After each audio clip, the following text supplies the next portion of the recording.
Larry Inchausti, who is going to be introducing Gloria Velasquez this morning. Thank you. I have the honor today of introducing you to Gloria Velasquez, who's internationally known poet, writer, singer, songwriter, performer,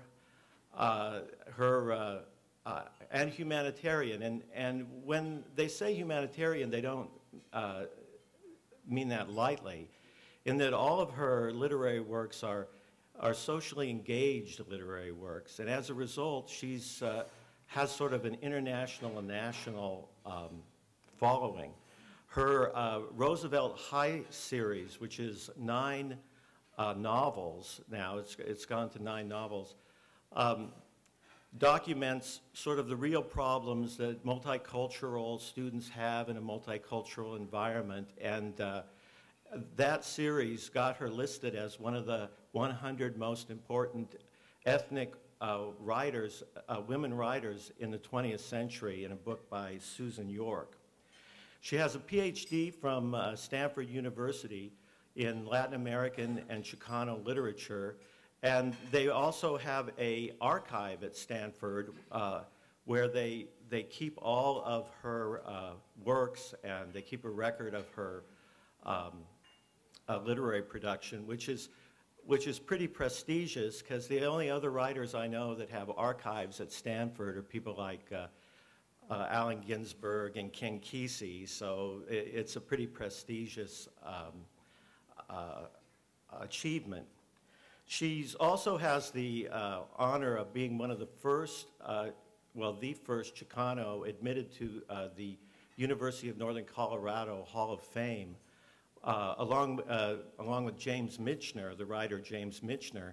And that's a particularly interesting accomplishment, given that one of her books was also banned in Colorado for its controversial literary content, because it dealt with homosexuality in a junior high school or high school environment, which got her into a little bit of a controversy. One of my most envied accomplishments of Gloria, although I envy a lot of her accomplishments, but she's also is a member of the Royal Chicano Air Force, and has her wings from the Royal Chicano Air Force, which was about the hippest art collective in the world for about 20 years in Northern California, along with Jose Montoya, who was one of the founders of that group. Just a few of her other accomplishments she's listed in almost every who's who among Hispanic and Latino writers that you can find. And her song, Son of Vietnam, was featured in a PBS documentary on La Raza in Colorado in 1989, and that documentary went on to win an Emmy. And so her music and her writing and her art and her poetry are all of a piece, and all of them have been celebrated and given awards. I thought I'd also let you know that at 10 a.m. This morning in Bishop's Lounge, she's going to give another talk for the students and do a reading and have musical accompaniment. So if you want to hear the musical side of Gloria and some of the song lyrics, that would be another talk that you could attend. But she's won many awards, and rather than just list them, they're on the little handout that you have. You can see some of the other accomplishments she'd have. I think we'd really rather hear her talk, so here's Gloria Velasquez.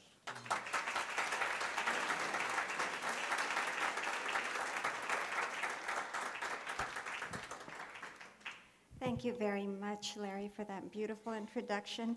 I'm really nervous when it's here in my territory. I get really nervous, but I want to thank Cornell Morton very much for this honor. I want to thank colleagues, friends, dear friends that are here today, and students for coming. This is my 26th year at Cal Poly, and I'm deeply honored to be included in the list of extraordinary speakers for provocative perspectives. My life journey from the Farmworker Fields of Colorado to Stanford University has been an amazing journey, a journey that I hope will continue to inspire others to create their own vision, as I have done. My life story has been un milagro, or a miracle come true. I recently stated in a biography about my life, when you're born with nothing, you have everything. It has been this nothingness, this invisibility as a child of poverty and discrimination that has allowed me to give back to society. I was raised in the fields of northern Colorado in the 1950s at a time when discrimination was rampant. My parents, Juan and Francisca, were uneducated, even though they were both born in the United States. My mother only completed a few years of elementary school, and my father dropped out of junior high in order to work in the fields. We lived in farm worker shacks with no electricity or running water, with outhouses and dirty well water. It is indeed ironic that I now live in a modern house with many windows in one of the most beautiful cities in the country. Times were indeed hard in the 1950s if you were a Mexican. I remember signs in restaurants in Loveland, Colorado that said, "No Mexicans allowed." In my hometown, Johnstown, you could only go to the theater on a certain day of the week if you were a Mexican. I remember my elementary school years having to sit at the back of the bus while the wealthy children sat in the front. I remember having my head searched for lice in front of the entire school body simply because we were Mexican. An early poem from my first collection of poetry, My Wonderful Youth, captures these feelings. Ask me what I learned in school, those joyful days of my childhood and youth in the 50s and the 60s. I learned that Columbus discovered America and that my forefathers were Washington and Roosevelt. I learned that my culture consisted of Dick and Jane with American meals of hot dogs and mustard. I learned about summer vacations, swimming pools and suntans, stooped down in the beet fields with a hoe in my hand. Oh, what wonderful memories of my childhood and youth in the 50s and the 60s. The effects of poverty and discrimination on my self-identity were devastating. I grew up with the lowest self-esteem, wishing I were white, feeling embarrassed every time people stared at my mother or made fun of her accent at the grocery store. Sadly, I saw my father succumb to alcoholism like so many family members who felt undervalued and invisible. My paternal grandfather, who was Dene, or Navajo in Mexican, endured the same marginalization. I've written many poems about my Navajo grandfather. It was not until after his death that I would rediscover my Navajo roots and proudly identify myself as a Dene Chicana. My autobiographical essay, Baton Girl, captures growing up with low self-esteem, a problem which still prevails among Latina teens who have some of the highest suicide rates to date. I wrote Baton Girl thinking back to when I was a young girl and I would help my mother clean the farmer's house. How I loved cleaning the den. It was filled with trophies that the farmer's daughter, who was a cheerleader, had won for her baton twirling. And so I would imagine I was her. Baton Girl begins with these lines. Ugly. I always felt ugly. Ugly inside, ugly outside, ugly at school, ugly everywhere I went. Every time I saw my reflection, I wished I could rub off the Mexican brown. It was during my high school years that I was finally able to imagine that I could be somebody, that I began to dream of reinventing myself. I would always tell myself, I, Gloria Velasquez, will be somebody. I, Gloria Velasquez, refuse to stay in poverty. It was at Roosevelt High School in Johnstown, Colorado that I discovered the power of writing, a gift that would allow me to transcend the pain and suffering. In many interviews throughout the years, I often reveal that if it weren't for my writing, I wouldn't be alive today. And it's truly ironic that I became a writer. We were so poor that I never owned a single book or even had access to books until my freshman year at high school. At Roosevelt High School, I began to empower myself through writing. I formed my own underground newspaper where I would write satirical poetry about my classmates. I refused to accept the idea that I was dumb because I was a Mexican and that I couldn't participate in high school activities like the school newspaper. Nonetheless, the social circumstances of the time still made my dreams seem unattainable. We were very segregated in those conservative farming communities of northern Colorado. In my forthcoming autobiographical novella entitled Toy Soldiers and Dolls, I write, "It was the early 1960s then, no Martin Luther King Jr. in those redneck towns, just farmers who thought Mexicans were only good for picking crops." End of quote. The political climate of the 1960s brought more despair to my family. On May 6, 1968, my only brother, Johnny, was killed in Vietnam. His death left me devastated and it hurt my parents tremendously, especially my mother. An early song I wrote, Son in Vietnam, which appeared in the first PBS documentary on Chicanos in Vietnam, documents this tragic loss. My brother's death and that of thousands of young men like him made me realize the terrible injustice that Chicanos had endured by dying in disproportionate numbers. I wrote many poems about my brother's untimely death. Thou Art is a satirical poem about the American flag. You are so beautiful in your bright colors, red, white, and blue, symbol of freedom, symbol of Americanism, but I remember the coffin of a young soldier who was once covered with your bright colors. You are so light. Your colors fly in all directions, red, white, and blue, symbol of democracy, symbol of humanity.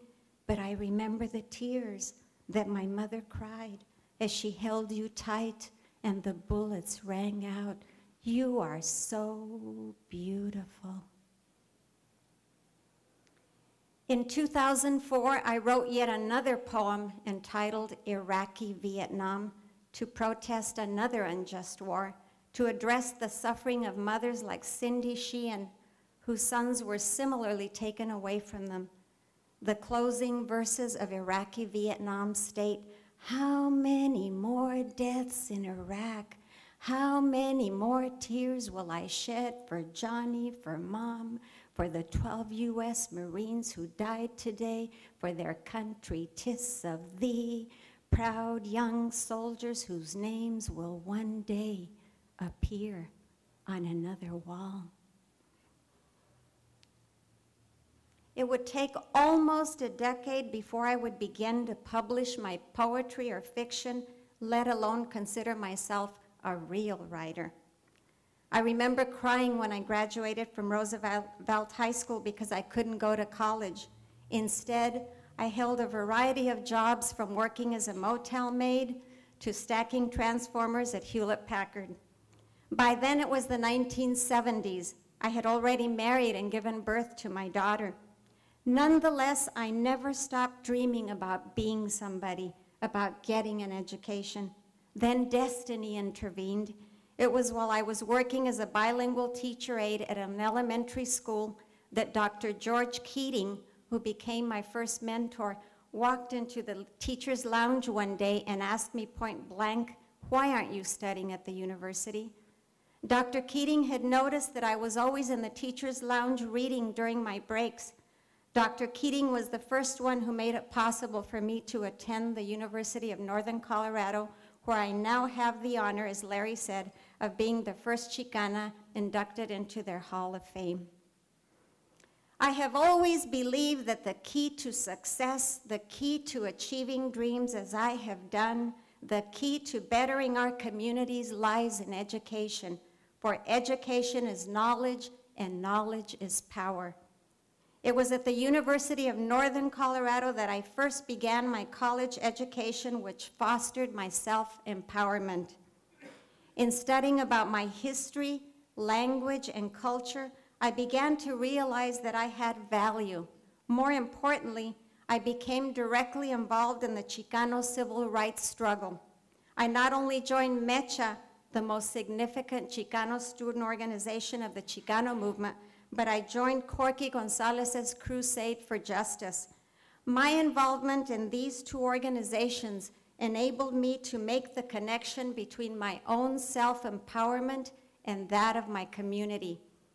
As an undergraduate at UNC, I also became involved with the Flor y Cantos, or Flower and Song, national poetry festivals that were a vital component of the Chicano art renaissance.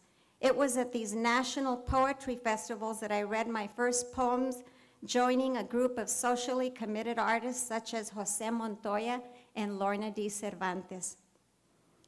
Above all, it was during these undergraduate years that I became empowered as a Chicana feminist. I began to examine the impact of Chicana, Mexicana women in history, literature, and culture.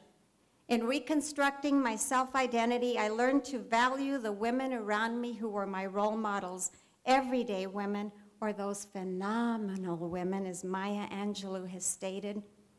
One of my early poems, Chicana, which appeared in the first anthology of Chicano poetry in Germany, examines women like my grandmothers who were an important part of my self-definition, Chicana. As I struggle to survive in a world filled with hardships, disappointments, and disillusionments, I see the face of my Nana, and I feel her loving hands caressing me en las mañanas when she made me my trencitas. As I struggle through roles I cannot endure, woman, Chicana, mother, wife, I see the gnarled, swollen hands of my ama, quietly making her tortillitas tempranito en la mañana. As I struggle to understand, to seek answers, to fill the voids, the needs in my life, I feel the strength of my mamá cuando se iba al fil y en la noche volvía cansada a más trabajo. And from the images of the strength of my raíces, I feel I am Chicana, and I will continue to survive. A recent poem of mine, Song of Rosa, pays homage to another marginalized woman, Rosa Parks. I wrote this poem upon her death and have had the privilege of reading it at various Dr. Martin Luther King Jr. celebrations, most recently sharing the dream that was held in February at Laguna Middle School. In Song of Rosa, I emphasize the important connection between African American women and all women of color. Rosa Parks, eres mi madre, you are my mother, hoeing sugar beets all day long in the fields of northern Colorado. Rosa Parks, eres mi abuela, you are my grandmother, crossing the Demon River with her children, refusing to learn the language of the colonizer. Rosa Parks, eres Dolores Huerta, you are Dolores Huerta, beaten and jailed for daring to take on agribusiness slave masters. Rosa Parks, eres los rostros de mis nietos, you are the faces of my grandchildren, Chicano, black and proud, in the crossroads of two cultures. Rosa Parks, today I bid you farewell, promising to honor your legacy, to speak of your courage and strength to our black and brown warriors of Aztlán. I've had a little sore throat here. In the early development of my Chicana feminist consciousness, I went beyond protesting racism to addressing issues of patriarchy and unequal gender roles in the Mexicano-Chicano community. My most published poem, Superwoman, challenges these traditional notions of Chicana behavior.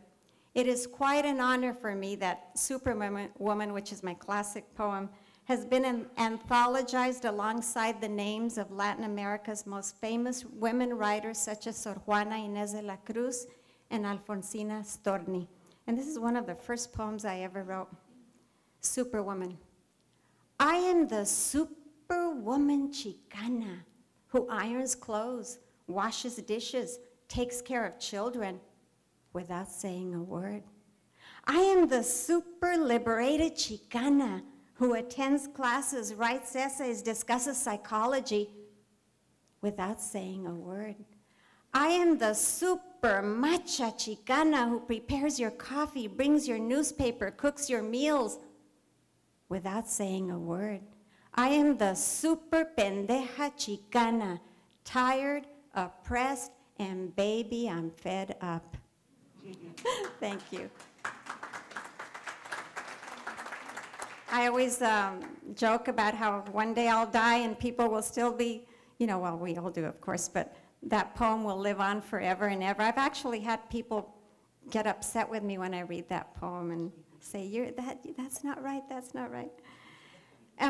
Empowering young women continues to be one of my most important goals as I tour throughout the United States with my poetry and fiction.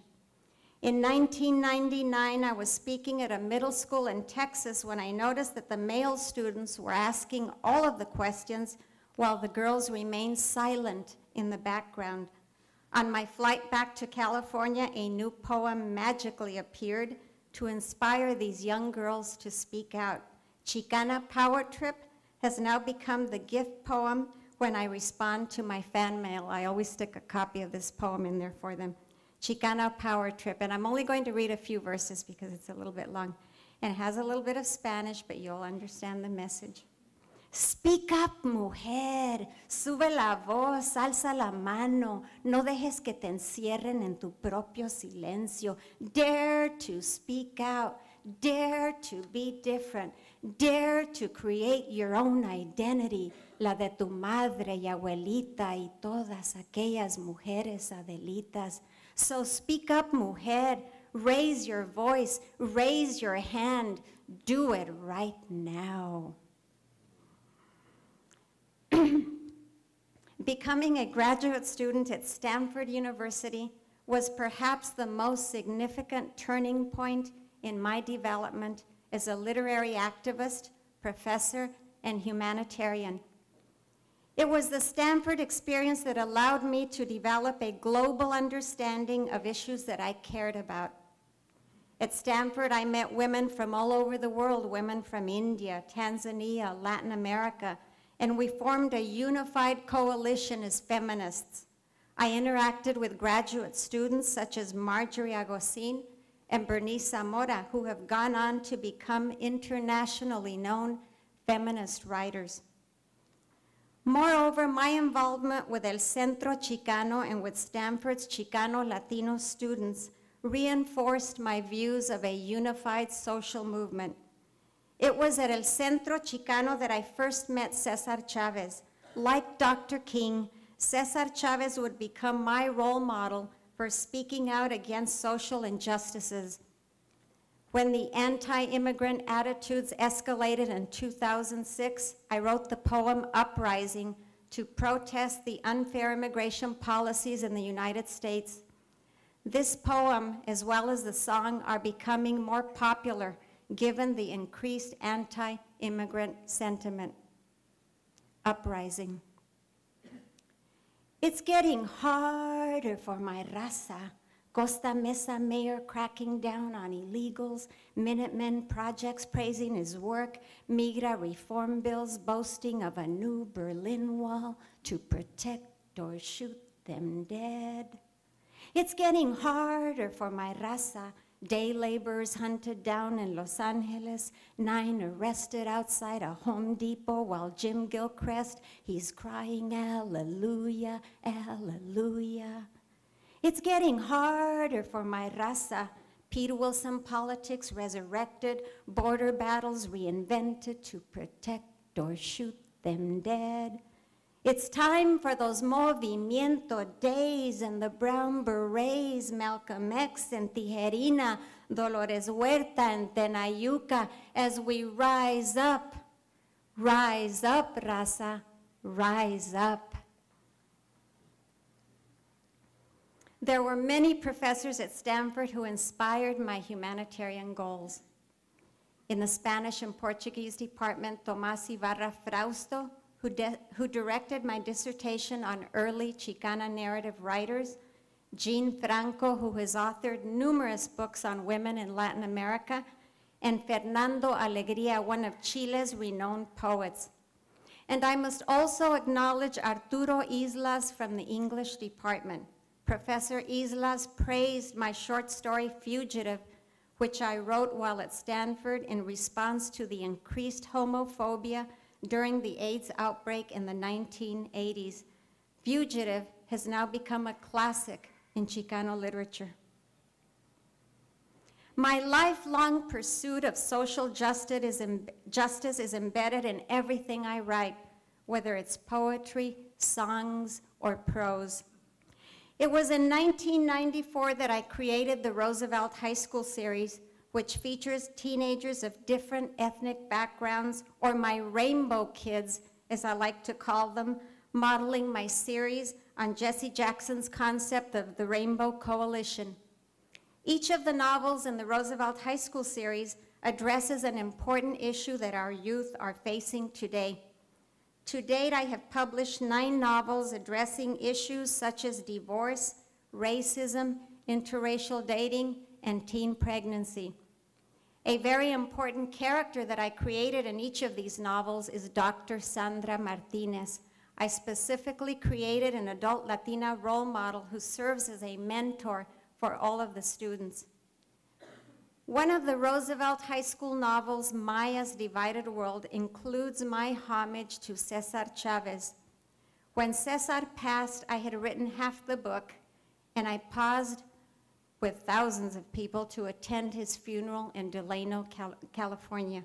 When I returned home, I decided that Dr. Sandra Martinez's fictional hometown would be Delano, and so I included a chapter recounting the impact of Cesar Chavez on the life of farm workers. Of all of the Roosevelt High School novels, I'm most proud of having written Tommy Stands Alone. Tommy Stands Alone made national headlines when it was banned in 1995, can you believe it, in my home state of Colorado, for addressing the life of a gay teenager. And right now, I've just turned this, there's a sequel to Tommy Stands Alone, Tommy Stands Tall, that's at the publishers right now. So I'm really excited about that book.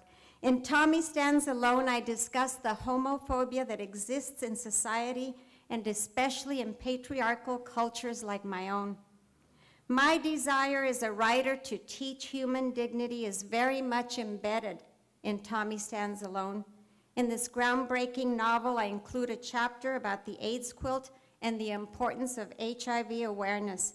Since the banning of Tommy Stands Alone, this novel is widely used throughout the country. Isn't that ironic too? Actually, you know, this is a funny story, but when Tommy Stands Alone was banned, I was at the Rocky Mountain Book Festival, and people came to buy it because they heard about it on the news, on television, on the radio. It was crazy.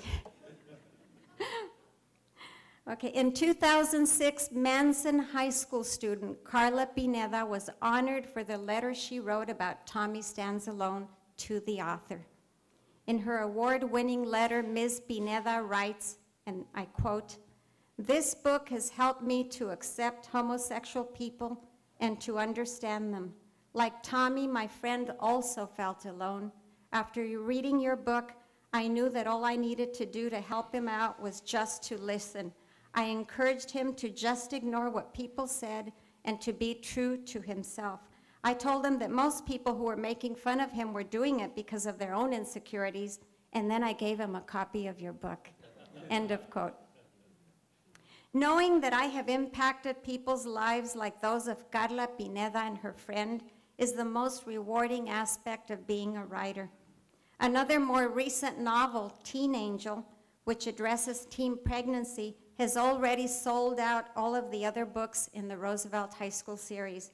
In a recent review of Teen Angel, critic Devon Ellington states, Velásquez created the Roosevelt High School series to reflect modern diversity and encourage understanding and tolerance.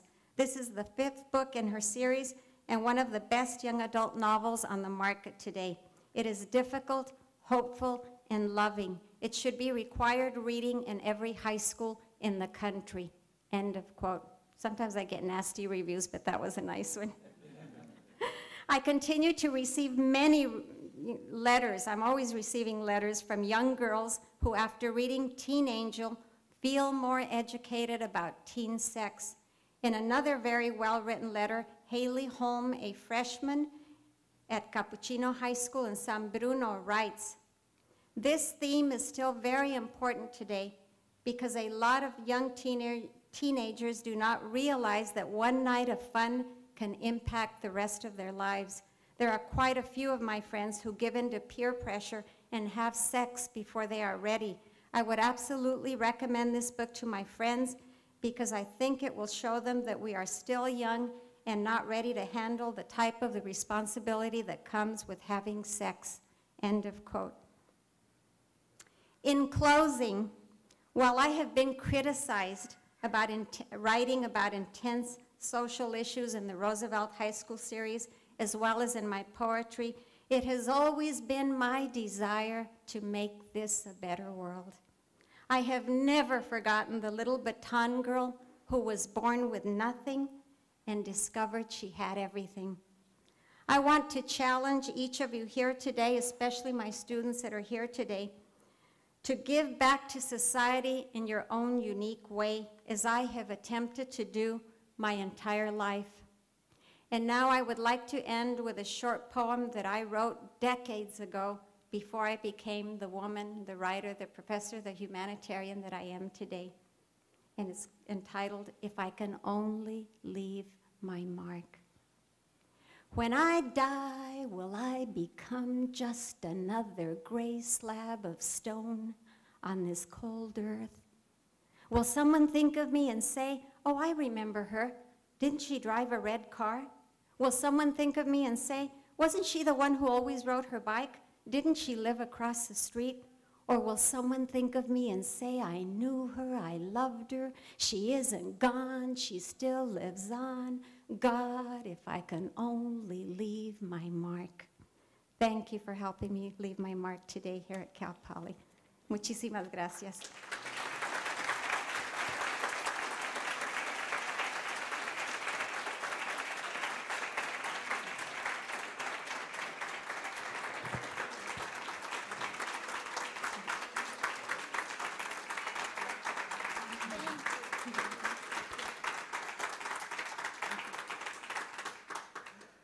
We have time for some questions and answers, so if you have a question, please raise your hand high, and I don't know if we need the mic, but just speak up.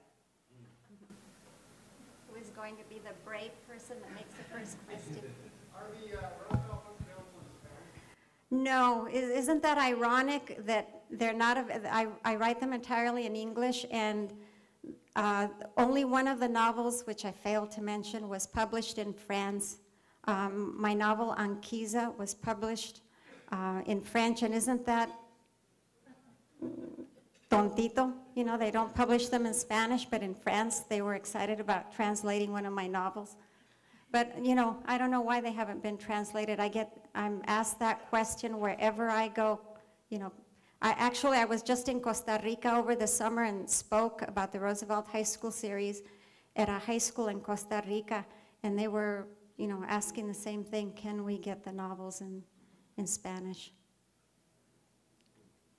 Any other questions? Yes. Do you have any opinion on the decolonialization? I probably do, but right now I can't think of something intelligent to say. I've been awake super early in the morning. I'm not exactly sure what you mean, but, you know, again, as I said, my entire life is about the pursuit of social justice. And I always tell my students, you know, I remember this from having to sit, you know, what I said in my talk today, sitting at the back of the bus. How embarrassing is it to be in elementary school and they line you up and they check your head for lice? And so I learned at an early age to always care about injustices and things that are unfair. So I support any movement, anything that has to do with social justice. I'm not sure if that answers you, but you know, I'm always telling my students when I read the uprising poem, the uprising that's going on in Wisconsin, the uprising that's going on in Libya, I'm really happy to see that happening. Any other questions? Yes. I don't know if I can put the question correctly, but the drama still goes on. The crop pickers, the Mexicans are looked down on, still California for sure. We need them, we don't need them. We want social justice, but this seems to perpetuate. Yeah. And poor kids born with it. You're absolutely correct. I mean, it's always, Your life is still yeah, going on. it still is the same issues. You know that essay that I mentioned, Baton Girl, where I talk about my low self-esteem and ugly. I always felt ugly. I was touring at a high school in Chicago. Actually, I had gone, this is an interesting story. They had invited me to Chicago to a very elite school where they had a Roosevelt High School fan club, and it was in a wealthy area of Chicago, and I was, you know, they had wonderful cutout figures of all of my characters in the Roosevelt High School series, and I was to give the award to the, you know, the students for reading the books. So it was really very well done and very, very unique. And then the next day, they asked me if I would go speak in South Chicago at one of the poorest high schools where they had a high percentage of Mexicanos. And so I went, and they asked different questions. They weren't asking, you know, what is this character doing? What is that character doing? They would ask me questions like, you know, how can I succeed? How can I think about myself in a better way? And I happened to have a copy of Baton Girl, and I gave it to a young girl who came up on stage and was crying and was telling me that she had very low self-esteem. And I said, here, I just wrote Baton Girl, and I want to share it with you. And so those same issues are still present today, and you know, there's so many ways to examine all of that, but I think, you know, racism has intensified just recently in the United States. It's always been there. It's just been more subtle, but it's definitely intensified. Yes? I was wondering how you feel about the change over time since at least the 60s and 70s when Lorato was extremely important, being called a Chicana, not Latina or Latino, and also not being called Hispanic. That seems to change and become more muddled. I feel how important is that? Well, I don't think it's become muddled. I think, you know, that with every decade there's a certain buzzword. Now it's Latino, Latina. But I think that I think history is so important. I'm always telling my students that you can never forget where you came from, your background, the history of your parents, your grandparents. And, you know, the Chicano civil rights struggle was so important. It shaped, you know, an entire group of people and social change. And those of us that came from that generation still refer to ourselves as Chicanos and still try to present the term as something very important, very unique, and very different from the term Latino, the term Hispanic, the term Mexican American. So even though, you know, maybe it's become a little bit more generic, I think I always tell students when I give my definition of the term Chicano, Chicana, that you have to connect it to Cesar Chavez, Dolores Huerta, and the Chicano civil rights movement, that you can't dilute it because it grew out of that specific social struggle. And I always make the equation with the term feminist that came from the women's movement, so that you have those terms. And even, you know, the black movement, you know, all those terms have a lot of meaning. But yes, it seems like for 26 years I'm still defining the term here at Cal Poly for students. And Mecha, you know, I'm really happy to see Vanessa here from Mecha. They've been very vocal on our campus, and they've always addressed themselves as a Chicano student group and understood the history. And we do have a Chicano commencement here, and I know for years they've tried to get rid of the term Chicano. You know, there's been criticism and make it more inclusive. What's wrong with being unique is what I say. I think we can be unique. I can call myself a Chicana, and I can still be inclusive and include everyone.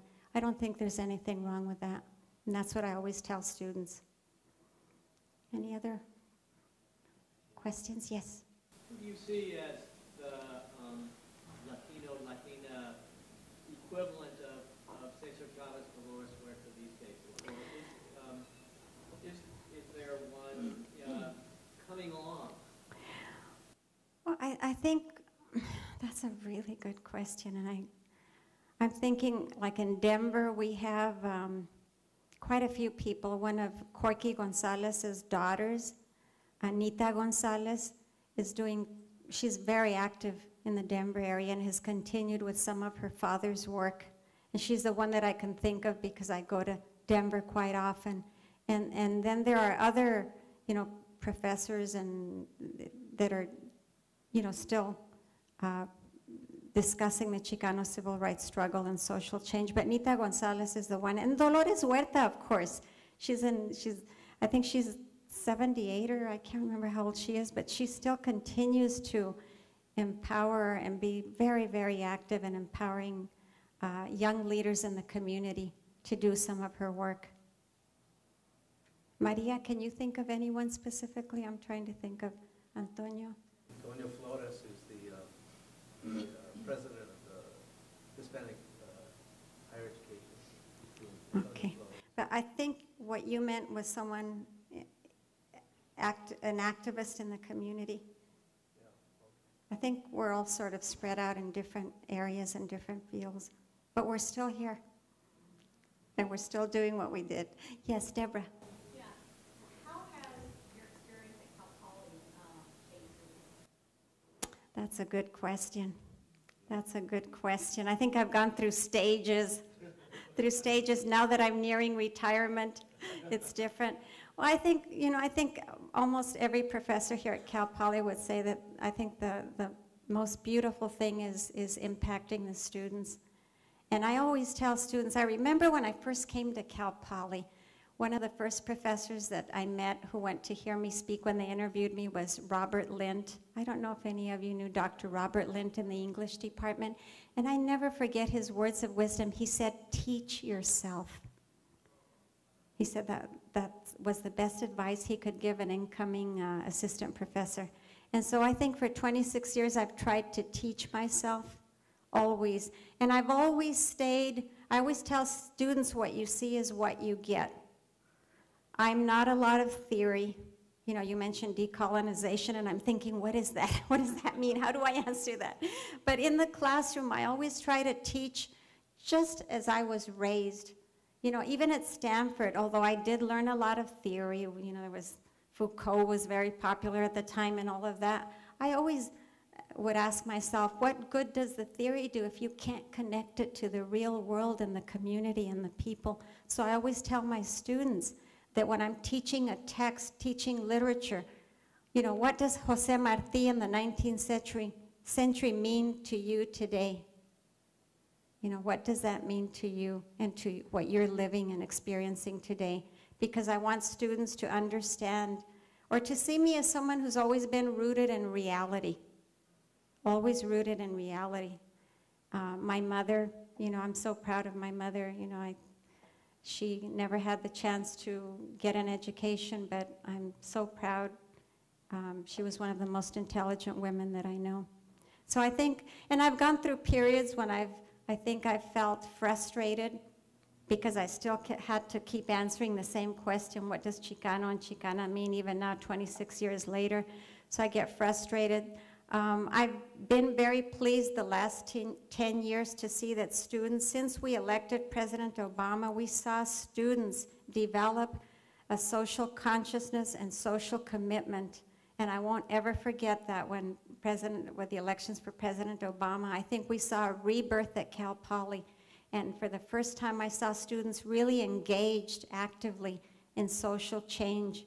And and then we had the status quo conference that was developed. And, it wasn't just Mecha. Mecha's been doing this since I first came.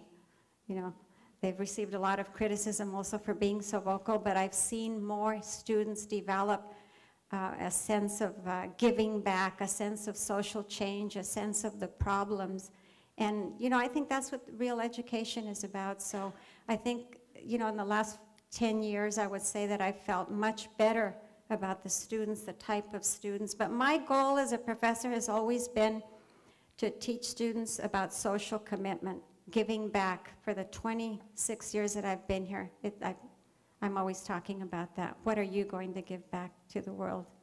So, did that answer that, Deborah? Okay. Yes. So you already left your mark here in Cal Poly, you got retired. Well, I don't know. I have to ask Cornell. Cornell, did I leave my mark here? No retirement. Okay. In sight.